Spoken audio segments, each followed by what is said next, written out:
da acareação. Bora lá? Artigo 229. Estamos falando ainda das provas. A acareação será admitida entre acusados, entre acusado e testemunha, entre testemunhas, entre acusado ou testemunha e a pessoa ofendida, e entre as pessoas ofendidas, sempre que divergirem em suas declarações sobre fatos ou circunstâncias relevantes. Parágrafo único.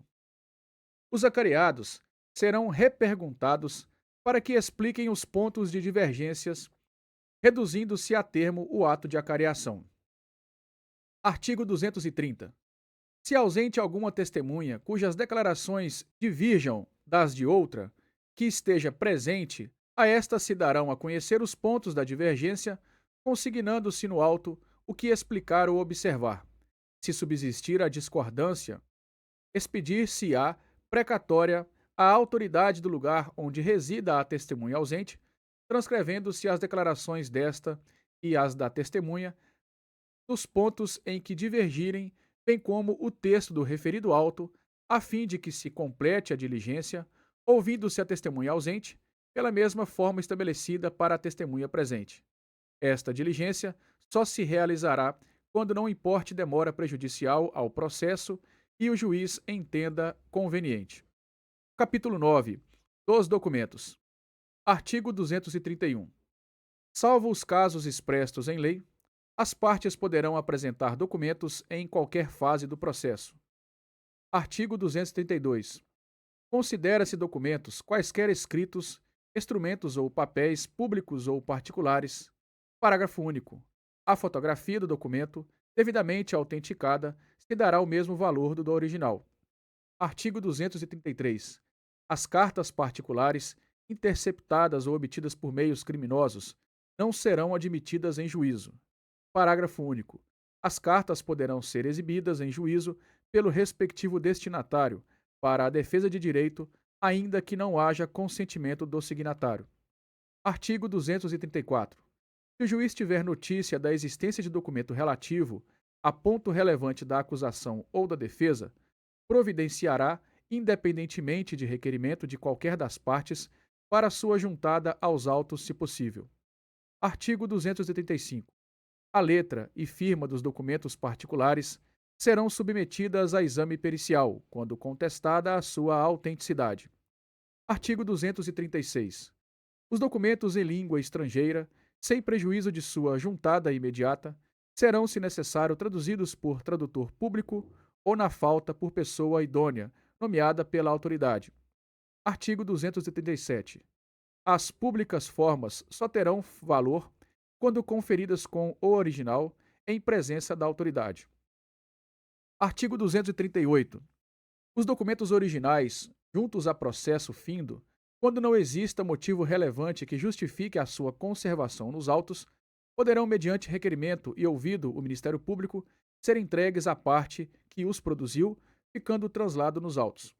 Capítulo 10. Dos indícios. Artigo 239. Considera-se indício a circunstância conhecida e provada que, tendo relação com o fato, autorize, por indução, concluir-se a existência de outra ou outras circunstâncias. Capítulo 11. Da busca e da apreensão. Artigo 240. A busca será domiciliar ou pessoal. Parágrafo 1º. Proceder-se à busca domiciliar quando fundadas as razões a autorizarem para, alínea A, prender criminosos, b, apreender coisas achadas ou obtidas por meios criminosos, c, apreender instrumentos de falsificação ou de contrafação e objetos falsificados ou contrafeitos, d, apreender armas e munições, instrumentos utilizados na prática de crime ou destinados a fim delituoso.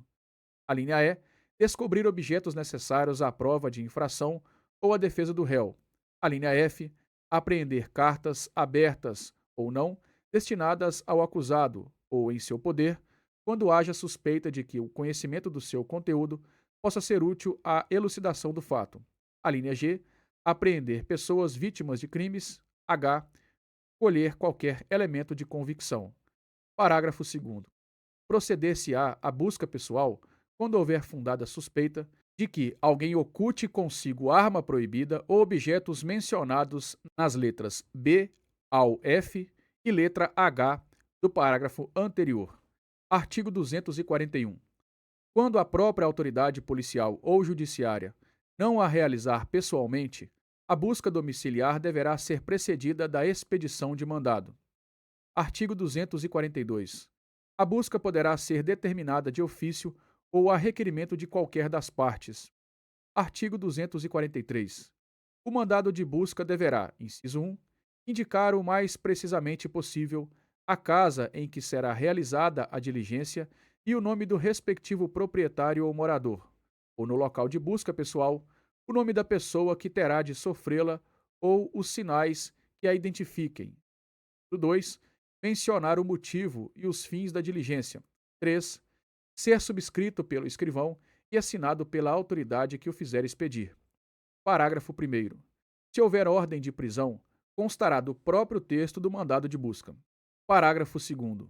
Não será permitida a apreensão de documento em poder do defensor do acusado, salvo quando constituir elemento do corpo de delito. Artigo 244. A busca pessoal independerá de mandado, no caso de prisão ou quando houver fundada suspeita de que a pessoa esteja na posse de arma proibida ou de objetos ou papéis que constituam corpo de delito, ou quando a medida for determinada no curso de busca domiciliar. Artigo 245.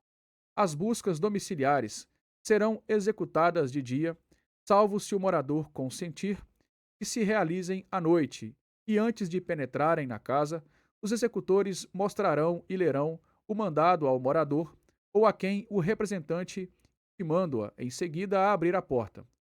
Parágrafo 1º. Se a própria autoridade der a busca, declarará previamente sua qualidade e o objeto da diligência. Segundo, em caso de desobediência, será arrombada a porta e forçada a entrada. Terceiro, recalcitrando o morador, será permitido o emprego de força contra coisas existentes no interior da casa para o descobrimento do que se procura. Parágrafo 4º. Observar-se-á o disposto nos parágrafos 2º e 3º, quando ausentes os moradores, devendo, neste caso, ser intimado a assistir à diligência qualquer vizinho, se houver e estiver presente. Quinto, se é determinada a pessoa ou coisa que vai procurar, o morador será intimado a mostrá-la. Sexto, descoberta a pessoa ou coisa que se procura, será imediatamente apreendida e posta sob custódia da autoridade ou de seus agentes. Parágrafo 7º. Finda a diligência, os executores lavrarão auto circunstanciado, assinando com duas testemunhas presenciais, sem prejuízo do disposto no parágrafo 4º. Artigo 246. Aplicar-se-á também o disposto no artigo anterior, quando se tiver de proceder à busca em compartimento habitado ou em aposento ocupado de habitação coletiva ou em compartimento não aberto ao público, onde alguém exercer profissão ou atividade. Artigo 247. Não sendo encontrada a pessoa ou coisa procurada, os motivos da diligência serão comunicados a quem tiver sofrido a busca, se o requerer. Artigo 248. Em casa habitada, a busca será feita de modo que não moleste os moradores mais do que o indispensável para o êxito da diligência. Artigo 249. A busca em mulher será feita por outra mulher, se não importar retardamento ou prejuízo da diligência. Artigo 250. A autoridade ou seus agentes poderão penetrar no território de jurisdição alheia, ainda que de outro Estado, quando, para o fim de apreensão, forem no segmento de pessoa ou coisa, devendo apresentar-se à competente autoridade local antes da diligência ou após, conforme a urgência desta. Parágrafo 1º. Entender-se-á que a autoridade ou seus agentes vão em seguimento da pessoa ou coisa quando, a linha A, tendo conhecimento direto de sua remoção ou transporte, a seguirem sem interrupção, embora depois a percam de vista. B, ainda que não a tenham avistado, mas sabendo, por informações fidedignas ou circunstâncias diárias, que está sendo removida ou transportada em determinada direção, forem ao seu encalço. Parágrafo 2º.